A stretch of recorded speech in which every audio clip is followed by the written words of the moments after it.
বিসমিল্লাহির রহমানির রহিম। আসসালামু আলাইকুম।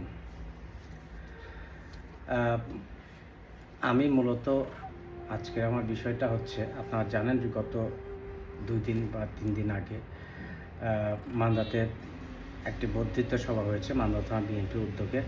সেখানে মান্দা থানা বিএনপির সভাপতি, মাননীয় সভাপতি, সাধারণ সম্পাদক সহ বিএনপির মান্দা থানা যে বিএনপির ধানের শীষের মনোনীত প্রার্থী ডাক্তার ইকরামুল বারী টিপু সবাই উপস্থিত ছিলেন। আমি এই ধরনের বর্ধিত সভাকে ব্যক্তিগতভাবে খুব স্বাগত জানাই এবং আমি খুব আশা করছিলাম যে এই বর্ধিত সভাটা আরও আগে হলে আরও বেশি বেটার হতো দলের জন্য। যাক, যেটা সামাও এটা হয়নি বা হতে লেট হয়েছে, এবং আমি আশার আলো দেখছিলাম বা দেখছিলামই বলা বেটার, যেহেতু এখনও পর্যন্ত পরবর্তীতে আর কোনো কিছু দেখছি না, দেখছিলাম যে মান্দা থানা বিএনপি ঐক্যবদ্ধ হয়েছে, একত্রে কাজ করবে ধানের শীষের মনোনীত প্রার্থীর পক্ষে। এবং আলহামদুলিল্লাহ ধানের শীষের প্রার্থী যে আছে তিনি খুব স্বাচ্ছন্দ্যে দলীয় প্রোগ্রাম অংশগ্রহণ করবেন। সেখানে বেশ কিছু বিষয়টা আমার নজরে এসেছে, যে বিষয়টা নিয়েই আমি মূলত আজকের এই ভিডিও। সেখানে আমি দেখলাম মান্দা থানা বিএনপির সম্মানিত সভাপতি এবং মতিন সাহেব অনেক দুঃখ, কষ্ট, আবেগ, অনুভূতির কথা জানালেন, অনেক ক্ষোভের কথা জানালেন, যেটা তিনার বক্তব্যে বলেছেন, যেটা এটা আমার অনেক দুঃখ ছিল, যার কারণে মনটা একটু হালকা করে নিলাম। তিনার ক্ষোভের কথাটা জেনেছেন, কিন্তু ডাক্তার ইকরামুল বারী টিপু অত্যন্ত দূরদর্শিতার সঙ্গে তিনি এই বিষয়টা প্রোটেক্ট করেছেন এবং বিষয়টা হ্যান্ডেলিং করেছেন। ডাক্তার ইকরামুল বারী টিপু বক্তব্যের মধ্যে বললেন যে আমি তো মনে করেন বিয়ের বরযাত্রী হলে বররা কোনো কিছু কথা বলতে পারে না, অনেক কিছু থাকলেও বড়রা কোনো কিছু বলে না, সব সহ্য করে যেতে হয়। তাই তিনি খুব টেকনিক্যালি তিনি হ্যান্ডেলিং করেছেন। বাট মতিন সাহেব তেনার অত্যন্ত দুঃখ, কষ্ট, অনেক কিছুই তিনি বললেন। বাট এই বিষয়টা, ওনার এই দুঃখ কষ্ট, যেটা বহিঃপ্রকাশটা তিনি ঘটলেন, এই দুঃখ কষ্ট বা এরকম কষ্ট ওনাকে বলতে হবে কেন, এই প্রেক্ষাপটটা তৈরি করেছিলেন কে, বিষয়টা একটু ভেবে দেখা জরুরি। কারণ দেখেন, আমিও হিউম্যান বিং, সবারই মন আছে, মতিন সাহেবের মন মানসিকতা আছে, ডাক্তার টিপুরের মন আছে, সবারই মন আছে, সবার মনে দুঃখ কষ্ট থাকবে। আজকে বিএনপি দ্বিধাদ্বন্দ্ব বা এইভাবে একটা মনোমালিন্য বা মনোকষ্ট হওয়ার পেছনে আমি তো মনে করি সম্পূর্ণভাবে সভাপতি সাহেব দায়ী। কারণ প্র্যাকটিক্যাল, কারণ এই মনোকষ্টটা শুরু হয়েছে মূলত ইউনিয়ন কমিটি গঠন থেকে শুরু করে মান্দা থানা বিএনপি একে ওপেনভাবে দ্বিধাবিভক্ত হয়েছেন। মতিন সাহেব যে কষ্টটা কথা বললেন, সেই বিষয়টা তিনি যদি মনে করতেন যে আমি যে ইউনিয়ন কমিটি একক ক্ষমতা বলে আমি আমার লোকদের যে গঠন করছি, এখানে ডাক্তার ইকরামুল বারী টিপু আছে, মোখলেছুর রহমান মকে আছে, তাদের লোকদের না নিয়ে আমি নিচ্ছি, তারা কি কষ্ট পায়নি? তারা কি কষ্ট পাচ্ছে না? এই বিষয়টা ওনার অনুধাবন করা সেই সময় উচিত ছিল। শুধু তাই নয়, তাদেরকে রাজনৈতিকভাবে হেন কোনো বিষয় না যে বিষয়টা নিয়ে মতিন সাহেবের যারা কর্মী বা নেতা আছেন, আমি নাম ধরে অনেকে বলতে পারি, বাট আমি তাদেরকে নাম ধরতে চাচ্ছি না, প্রকাশ্যে মিটিংয়ে বিষোদাগার করেছেন মকের বিরুদ্ধে, ডাক্তার ইকরামুল বারী টিপুর বিরুদ্ধে। যে ব্যক্তি একটা ইউনিয়ন কাউন্সিলের 2জন ইউনিয়নের চেয়ারম্যান ছিলেন, তারা এর মধ্যে অন্যতম একজন ব্যক্তি সারা জীবন মোখলেছুর রহমান মকের নাম ধরে রাজনীতি করলেন, ওনার আত্মীয় পরিচয় ধরে রাজনীতিক ক্যারিয়ার করলেন। ওনার এলাকাতে উনি প্রকাশ্যে মকের বিরুদ্ধে বক্তব্য দিলেন। এটা কি তাদের মনে কষ্ট লাগেনি? মকের মনে কষ্ট লাগেনি? তারপর যে ব্যক্তির রাজনৈতিক ক্যারিয়ারটাই শুরু হলো ডাক্তার টিপুর দ্বারায়, যে ব্যক্তি ইউনিয়নের চেয়ারম্যান হলেন ডাক্তার টিপুর দ্বারায়, সারা জীবন ডাক্তার টিপুর পেছনে পেছনে ঘুরে রাজনীতির ক্যারিয়ারটা করলেন, সে ব্যক্তি প্রকাশ্যে ডাক্তার টিপুর বিরুদ্ধে বিষোদাগার করলেন, সেটা কি ডাক্তার টিপুর মনে দাগ কাটেনি? অবশ্যই কেটেছিল। সে সময় কি বর্তমান আমাদের সভাপতি সাহেব কি তার নেতার কর্মীদের বলেছিলেন যে তোমরা এরকম প্রকাশ্যে একটা নেতা সম্পর্কে বিষোদাগার করছো? তিনি করেননি, বরং আমি যতটুকু জানি তিনি আরও উৎসাহিত করেছিলেন, তিনি আরও উৎসাহিত করেছেন। শুধু তাই নয়, আসেন এরপরে ইউনিয়ন কমিটিতে ঠিক একই রকমভাবে ক্ষমতার অপব্যবহার করা হলো। তারপরে কলেজ কমিটি, যেমন উনি মতিন সাহেব তার বক্তব্যে বললেন যে যুব দলের কমিটি হয়েছে, আপনি আমাকে একবারও জানাতে পারলেন না। একই প্রশ্ন যদি ডাক্তার টিপু করে যে ছাত্র দলের কমিটি যখন কলেজ কমিটি হলো কই, তখন তো আমার লোকের ছাড়া তোমার লোক কীভাবে নিলা, তখন তো আমাকে জানালে না। ইউনিয়ন কমিটি যখন করলো তখন তো আমাকে জানাওনি, আমাকে কিছু মনে করোনি। হ্যাঁ, থানা কমিটি করলে সেখানেও আমার লোকদের না রেখে তুমি তোমার নিজেদের অনেক আওয়ামী লীগের লোককে রেখেছো। এই জিনিসগুলান সে তো প্রশ্ন করতে পারে, সেও তো কষ্ট তো তার মধ্যে আছে। একটা সামান্য একটা টক শোতে তিনি স্লিপ অফ টার্ন হয়েছে তার কথাতে, সেটা নিয়ে সংবাদ সম্মেলন করা, শুধু সংবাদ সম্মেলনই নয়, সেখানে টকশোর একটা কথা নিয়ে মনসুর মির্জার হত্যার সঙ্গে সেটার সম্পর্ক কি?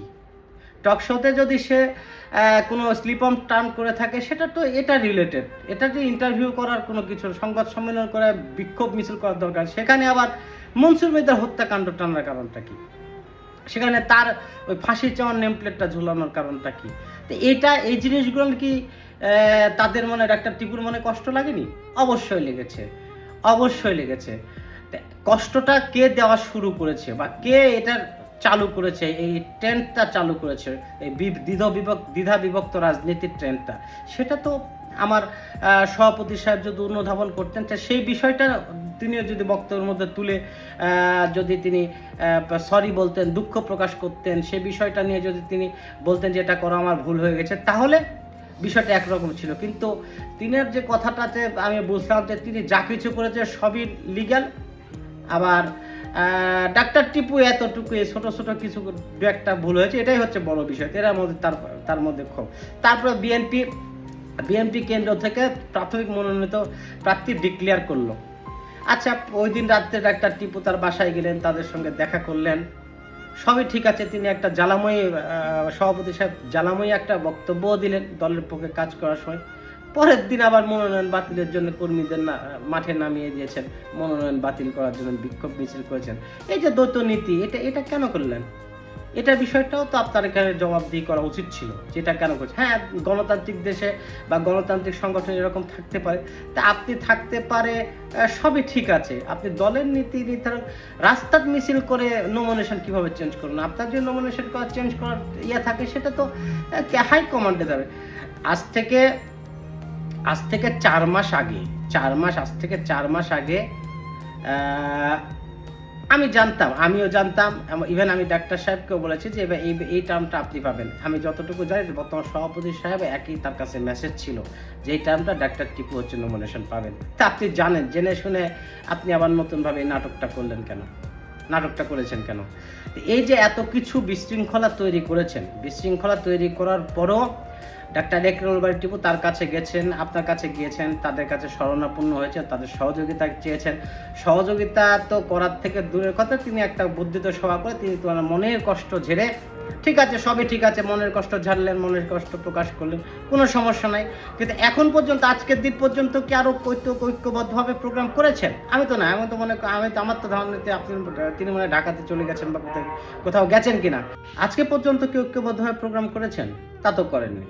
এখন পর্যন্ত তো আমি দেখিনি যে বিএনপি মান্দা থানা বিএনপি আবার ঐক্যবদ্ধভাবে প্রোগ্রাম করে। তাহলে বর্ধিত সবার মানেটা কি?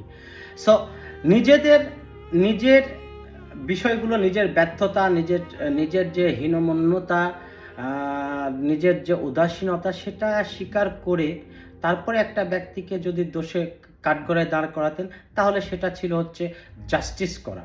বাট আপনি যেটা করেছেন সেটা আমার কাছে ব্যক্তিগতভাবে মনে হয় এটা হচ্ছে ইনজাস্টিস করেছেন তার প্রতি। সো এটা অবশ্যই বোধগম্য নয়, এবং আমি বিশ্বাস করি সেখান থেকে আপনিও নিজেকে সংশোধন করবেন বা আপনারাও নিজেদেরকে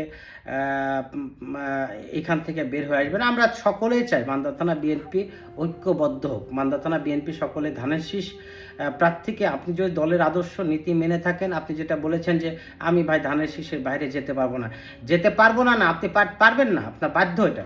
আপনি যখন দলীয় দায়িত্বে থাকবেন তখন আপনি ধানের শীষের পক্ষে কাজ করতে আপনি বাধ্য। আপনি সুযোগ নাই, আপনি যেতে ইচ্ছা করলেও সুযোগ নাই। যেতে ইচ্ছা করলে আপনি যেতে পারেন, সমস্যা, স্বাধীনতা, কিন্তু দল থেকে বহিষ্কার হবেন।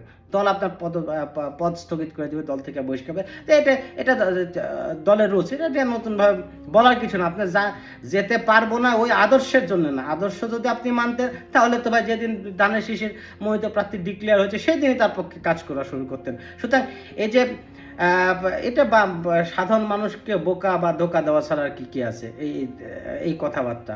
আপনি আদর্শ যদি মানতেন সেদিনই তো কাজ করতেন, আপনি তো সেদিন কাজ করেননি, এখনো পর্যন্ত তো আপনি কাজ করেননি। তাহলে আপনি আদর্শের বাইরে গেলেন না কোথায় থেকে? আপনি বরং মনোনয়ন বাতিল করার জন্য প্রোগ্রাম করালেন।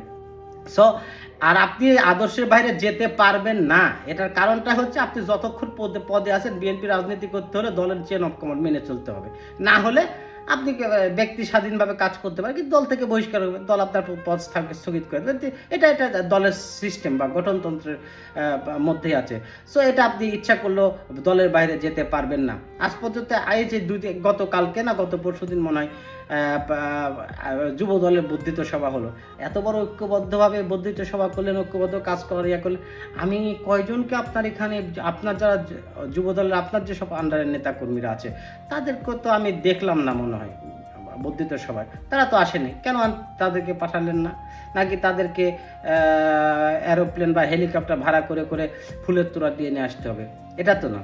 আপনি মানে একই মুখে দুই রকম কথাবার্তা, এটা এটা এটা অবশ্যই রাজনীতিতে শোভনীয় না।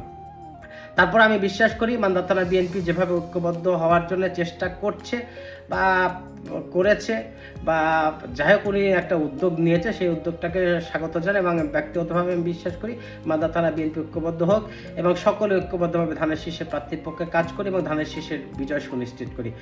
আমার কথায় ভুল হলে মাফ করে দেবেন, কষ্ট পেলে মাফ করে দেবেন। সকলকে অসংখ্য ধন্যবাদ। আসসালামু আলাইকুম।